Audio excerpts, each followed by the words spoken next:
കുഞ്ഞുങ്ങളെല്ലാം ഓടി വന്നേ, ഇന്നത്തെ കഥ കേൾക്കണ്ടേ? അതിനു മുമ്പ് അമ്മമ്മയുടെ ചാനൽ എല്ലാവരും സബ്സ്ക്രൈബ് ചെയ്ത് സഹായിക്കൂ. ശരി, കേട്ടോളൂ.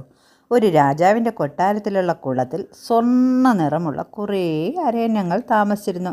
രാജാവ് അവയെ വളരെ ശ്രദ്ധയോടുകൂടി നോക്കുകയും അവയ്ക്ക് ആവശ്യമായ എല്ലാ സൗകര്യങ്ങളും ചെയ്തു കൊടുക്കുകയും ചെയ്തു. പകരം എല്ലാ മാസവും രാജാവിന് ഓരോ സ്വർണ്ണത്തൂവൽ സമ്മാനമായി അരയന്നങ്ങൾ നൽകുമായിരുന്നു. ഒരു ദിവസം ആ പൊയ്കയിലേക്ക് സ്വർണ്ണ നിറത്തിലുള്ള ഒരു നീർപക്ഷി വന്നു. അതിൻ്റെ തൂവലുകൾ പൂർണ്ണമായും സ്വർണം കൊണ്ടുള്ളതായിരുന്നു. അവർ വിചാരിച്ചു, ഈ സ്വർണ്ണപ്പക്ഷി രാജാവിൻ്റെ ചങ്ങാതിയാകുമോ? ഓഹ്, എന്തോ രാജാവ് നമ്മളെ ഉപേക്ഷിക്കുമോ? നമ്മൾ എന്ത് രാജകീയ സൗകര്യങ്ങളോടെയാണ് ഇവിടെ ജീവിക്കുന്നത്? അവർ ഉടനെ തന്നെ എല്ലാവരെയും വിളിച്ചൊരു യോഗം കൂടി. അതിലൊരു അരയന്നം പറഞ്ഞു, സുഹൃത്തുക്കളെ, രാജാവിന് നമ്മൾ മാസത്തിൽ ഒരു തൂവൽ മാത്രമേ നൽകാറുള്ളൂ. ഇവിടെ പുതിയതായി വന്ന പക്ഷിക്കാണെങ്കിൽ അതിൻ്റെ ബാക്കിയുള്ളവരെ കൂടി വിളിച്ചു വരുത്തി രാജാവിന് കൂടുതൽ തൂവലുകൾ കൊടുത്താൽ രാജാവിന് നമ്മളോടുള്ള സ്നേഹം കുറയും. കാരണം അതിൻ്റെ ശരീരം മുഴുവൻ സ്വർണ്ണ തൂവലുകളാണ്. അത് ബാക്കിയുള്ള അരയന്നങ്ങളും സമ്മതിച്ചു. ശരിയാണ്, നമുക്ക് എങ്ങനെയെങ്കിലും അതിനെ മാറ്റിവിടണം, അല്ലെങ്കിൽ നമ്മൾ ഒരു പ്രാധാന്യവും നമുക്ക് ലഭിക്കുകയില്ല. അവരെല്ലാവരുമായി സ്വർണ്ണപ്പക്ഷിയുടെ അടുത്ത് പോയി പറഞ്ഞു, ഇവിടുത്തെ രാജാവിന് ഞങ്ങളെ വളരെ ഇഷ്ടമാണ്. അദ്ദേഹത്തിൻ്റെ സംരക്ഷണയിലാണ് ഞങ്ങൾ സുരക്ഷിതരായി കഴിയുന്നതും. നീ എന്തിനാ ഇങ്ങോട്ട് വന്നത്?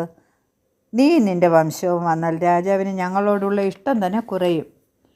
അതിനാൽ നീ ഇവിടെ നിന്നും വേറൊരു കുളത്തിലേക്ക് മാറിപ്പോകണം. ഞങ്ങൾ നിൻ്റെ കുളത്തിലൊന്നും വന്നില്ലല്ലോ, പിന്നെ എന്തിനാ നീ ഞങ്ങളുടെ കുളത്തിൽ വന്നത്? എന്നാൽ ആ പക്ഷി ധൈര്യത്തോടെ പറഞ്ഞു, ഇല്ല, ഞാൻ എവിടെ നിന്നും പോകാൻ നിശ്ചയിച്ചിട്ടില്ല. നിങ്ങൾക്കൊരു ദോഷവും ഞാൻ ചെയ്യുകയുമില്ല. രാജാവ് എന്നെ ഇവിടുന്ന് മാറ്റുകയാണെങ്കിൽ മാത്രമേ ഞാൻ പോവുകയുള്ളൂ. അരയന്നങ്ങളും വിട്ടുകൊടുത്തില്ല. രണ്ടുപേരും തമ്മിൽ വലിയ തർക്കമായി. വഴക്കായി മാറിയ ഇത് രാജാവിൻ്റെ ഒരു സേവകൻ കണ്ടു. അവൻ രാജാവിനോട് പറഞ്ഞു, ഇതുപോലെ വേറൊരു സ്വർണ്ണപ്പക്ഷി വന്നുവെന്നും നമ്മുടെ അരയന്നങ്ങൾ അവരെ അവിടുന്ന് മാറിപ്പോകണമെന്ന് പറയുകയാണെന്നുമൊക്കെ ചെന്ന് രാജാവിനോട് വിവരം പറഞ്ഞു. ആഹാ, രാജാവ് പറഞ്ഞു, ഒരു അതിഥി വന്നപ്പോൾ സന്തോഷത്തോടെ സ്വീകരിക്കേണ്ടതിന് പകരം അവരുമായി കൊത്തുകൂടാൻ മാത്രം അരയന്നങ്ങൾ മഠയരായിപ്പോയോ? അവരെ നമുക്കൊരു പാഠം പഠിപ്പിക്കണം. അവരെ കുറച്ച് ദിവസത്തേക്ക് നമുക്ക് കൂട്ടിലടയ്ക്കാം. അവരുടെ വാശി തീരുമ്പോൾ നമുക്ക് തുറന്നു വിട്ട് വീണ്ടും പഴയതുപോലെ വളർത്താം.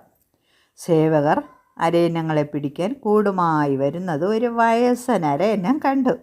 അത് മറ്റുള്ളവരോട് പറഞ്ഞു, നമ്മുടെ വഴക്ക് രാജസേവകർ കണ്ടു കേട്ടോ. നമ്മളെ കൂട്ടിലടയ്ക്കുന്നതിന് മുമ്പ് നമുക്കെന്ത് ചെയ്യണം? ഇവിടുന്ന് രക്ഷപ്പെടണം. അതുകൊണ്ട് എല്ലാ അരയന്നങ്ങളും ഒരുമിച്ച് പറന്നോളണം. ഇത് കേട്ട് അവർ വിചാരിച്ചു, ശരിയാണ്, നമുക്കെല്ലാം ഒരുമിച്ച് ഇവിടുന്ന് പറന്നു പോകാം. അപ്പോൾ എല്ലാവരുമായി എന്തോന്ന് ചെയ്തു? ഒരുമിച്ച് പറന്നുയർന്നു വേറൊരു കുളം തേടിപ്പോയി. പുതുതായി വന്ന പക്ഷിയുമായി സ്നേഹത്തോടെ കഴിഞ്ഞിരുന്നെങ്കിൽ അരയന്നങ്ങൾക്ക് രാജകീയ സൗകര്യങ്ങൾ നഷ്ടപ്പെടുമായിരുന്നോ? ഇല്ല അല്ലേ? ആ പക്ഷിയെ ഒഴിപ്പിക്കാൻ നോക്കി ആര് തന്നെ ഇവിടുന്ന് മാറേണ്ടി വന്നു? അരയന്നങ്ങൾക്കെല്ലാം മാറേണ്ടി വന്നില്ലേ? അപ്പോൾ നമ്മൾ എവിടെ പോയാലും ഒരുമയോട് ജീവിക്കണം. ഒരുമ തന്നെ പെരുമ എന്ന് കേട്ടിട്ടില്ലേ? എന്തായാലും നല്ല കഥയല്ലേ? എല്ലാവരും എൻ്റെ മക്കളെല്ലാം കണ്ണടച്ചുറങ്ങിക്കൊള്ളൂ. ബൈ.